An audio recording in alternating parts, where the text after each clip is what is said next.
So today, this is Saturday. The fall equinox actually transpired here on the west coast where I live, up there in the northwestern section, Olympic Peninsula, Washington.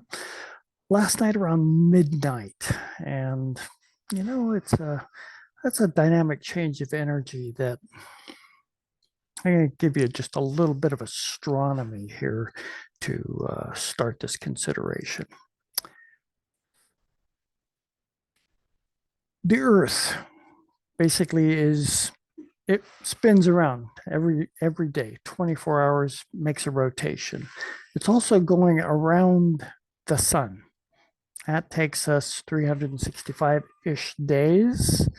And what transpired uh, last night around midnight here on the west coast was that the earth, which which is in movement, has just reached a position whereby the moon is basically moved into the backdrop of the Libra sign of the zodiac, that 30-degree segment from the position of not sidereal, but the other, what is that other level of astrology?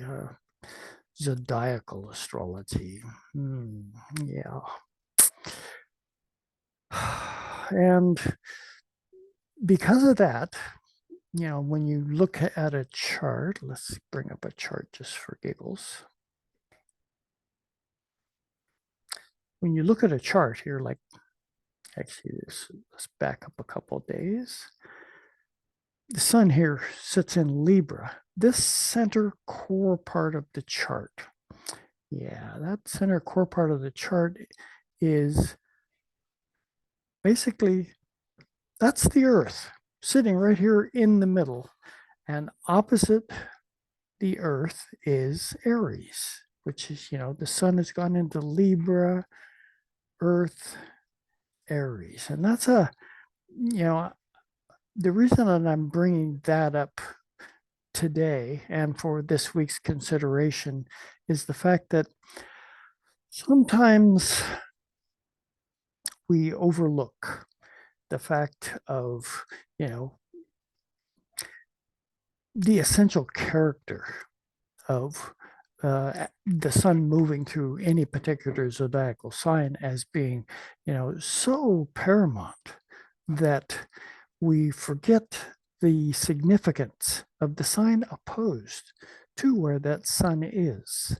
And for this particular 30-day cycle that we're going to be going through of Libra, the opposite Aries, which is about, you could say it's about self, but really more about the investigation of what it means to discover self, not necessarily in a complete fashion that you can say this is self, because the sun is the essence of self. It's in Libra right now. And so the investigative process of discovering what does self mean has to absolutely has to include others, because if you are so friggin' important, yourself, but fail to recognize the significance of interacting with others, I think you've missed an important part of the equation. Living by yourself, knowing yourself and everything, it's only going to get you so far. You have to compare notes so that you can continue to grow that self. It's not like once you discover self, it's like, oh, I'm here. I found that ultimate place to be. Nah, it ain't really that easy, because as a soul being, we came here to grow that soul awareness in our earth walk experience. And in the earth walk experience, it's required that we, occasionally are going to bump or rub shoulders with somebody else. And as we do these experiences, we're going to discover something. They have a perspective themselves, and it's not the same as mine. What what's that about? Is there something maybe that I overlooked in this investigative experience of discovering myself that they see? Something worth pondering there. I do know it. And let's add a little extra fuel or a few extra ingredients into the cauldron of this living experience going on right now. Mars, the ruler of that opposite side, Aries over there, is in Libra. And Mars is action, it's energy. But, it can act, in this case, it could serve as a bookmark, reminder, if you will, of the significance of incorporating the two opposing signs, this Aries searching for self and Libra interacting with others. And, just for a little extra panache this week, the sun, when it went into Libra, is in Venus's sign.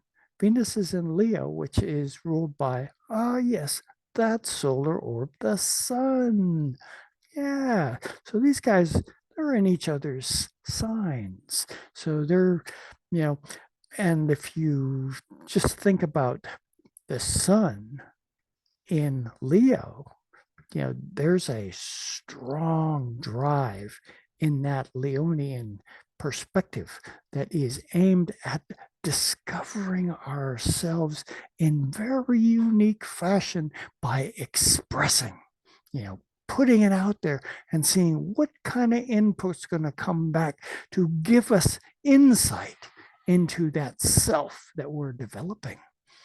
So these two signs, these two planets in each other's signs are reminding us that this experience of Libra that we're into right now, going through this next month, is being influenced right off the bat by this Venus in Leo saying, hey, what is that magical focal point that exists within me and within you that needs to find some level of exchange or interchange between us as we are doing this investigative process of discovering what does it mean to be a part of this human family. That self idea, it can only go so far. You really, really need the input of the other in order to actually experience the vitality of being alive. And the sun is vitality. So here we go. We're in Libra season. Let's bounce ahead into this next week. We begin the next week with a really nice, we've already been through that. I was thinking of the trine between Mercury and Jupiter retrograde. Yeah, essentially, that is the start of this week. Are getting organized, of coming up with a process or a method to allow things to unfold, Virgo. How we think and communicate, Mercury, talking with Jupiter over there in doing its retrograde dance in Taurus, and it's a trine. These energies work together really well. And Jupiter's saying, don't hold back. But at the same time, don't forget to, make sure that you're dotting all your I's and crossing all your T's, Virgo. The detail factor of this Jupiter mm, what should we call it? Push to expand is actually wanting us to make sure that we are doing the appropriate steps going forward. If you hear any background noises, we're actually in the process of picking the gallons and gallons and gallons of blackberries that we picked this season into jelly jam that we grind all the seeds out of the blackberries and turn them into jam. It's a process, and that's what occasionally you might hear some noise in the background. It's being run through the food processor to separate the juice from the seeds. Anyway, side note. So we start out this week right there, there's this trine energy. There's something trying to outwork itself there to pay attention to Jupiter in, that land of this Mother Earth planet, Taurus, or maybe you could say the arena of ownership.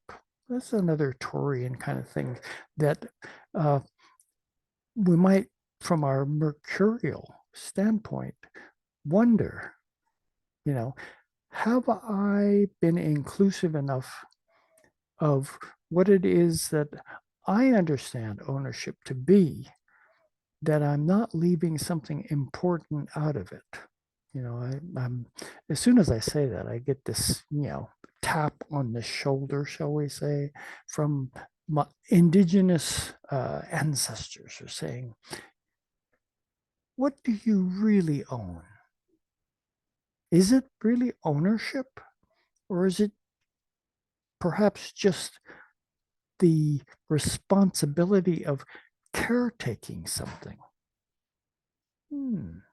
Another ponderable moment. Anyway, that's some of the energy that's going on this week. Venus, our next planet to do the dance that I saw this week.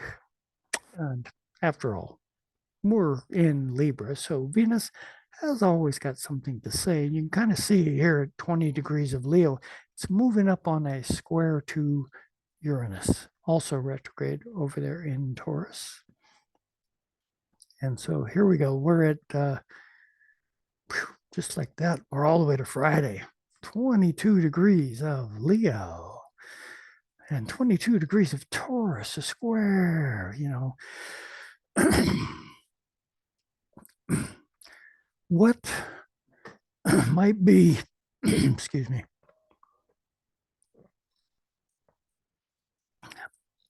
an effective utilization of that Leonian Venetian thing that says, I need to interact with somebody else.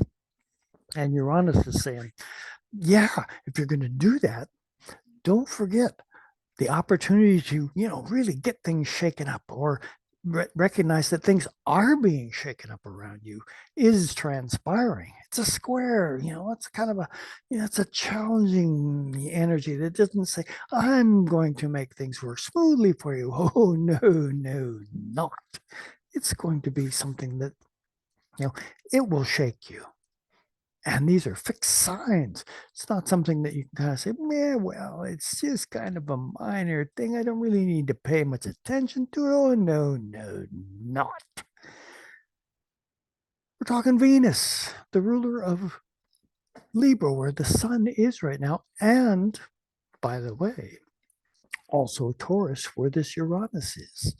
Venus sitting there, trying to ameliorate in some fashion these two Venus ruled signs effectively enough that when we come together with another, there is, enough openness to be able to not be jousted, shall we say, off of a comfortable position in the middle that is uninfluenced by the experience going on. Be awake, be alive, ask questions. There's our Mercury at work again in Virgo, because there's something that needs to be experienced, perhaps in a new fashion that we could have overlooked, or might we want to overlook something because it's such a challenge to us. There's our square at work, that Venus Uranus square. And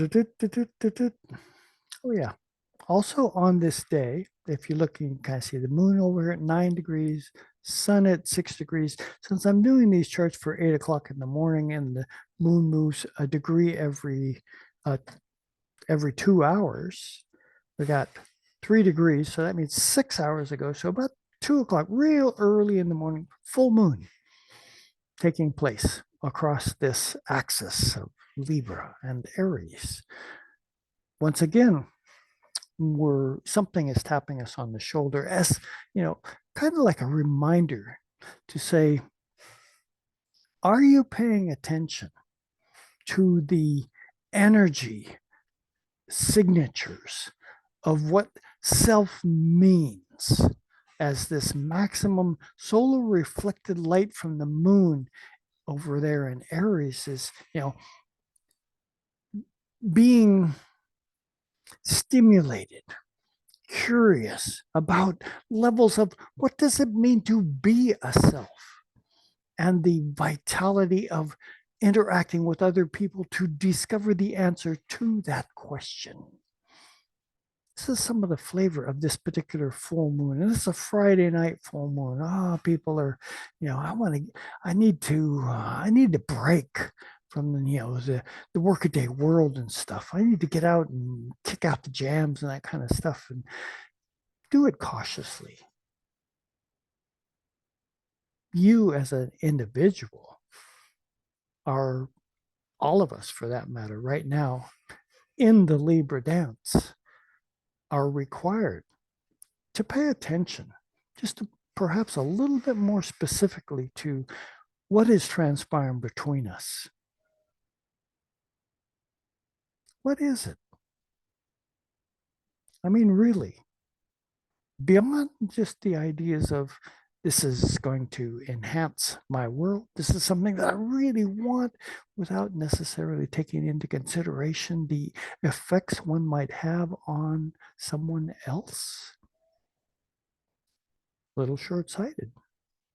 Yeah, that it is. As I'm going to go back. Okay, Sunday. This is tomorrow, Sunday. I'm doing this Saturday, early this week. The moon up here, you kind of see it dancing with Pluto. Oh, yes, Pluto, that deep, deep, deep zone of, are you willing to die, pass away? Are there things in your world that are ready to be transmuted, changed so dynamically that they're no longer useful anymore, and I have to let go of them? Pluto's function. And during this week, the moon is going to move down through these signs, probably all the way down to Taurus, would be my guess. I see Tuesday, Wednesday, Thursday. You can kind of see it dancing down there. Friday, our full moon, remember? Friday. It really happens really early in the morning Friday. So by the time Friday night comes around, everybody's, you kind of feel the energies kicked up. It's like, wow, I'm just feeling this full moon. I got to do something. And it's an Aries. Aries is action, impulse, that drive to do something. Saturday comes along, and the moon is, dancing further into Aries. And of course, Sunday comes along, Taurus. Like I said, the moon moves all the way around to Taurus again. And I can see that if I go back a couple of days, actually just one day, Saturday. Okay. What were the effects of that Friday night full moon kind of energy. Well, let's take a look. We have a nice strong trine between Mercury and Uranus from Taurus up here to Virgo. Earth, form, structure. These are earthian qualities.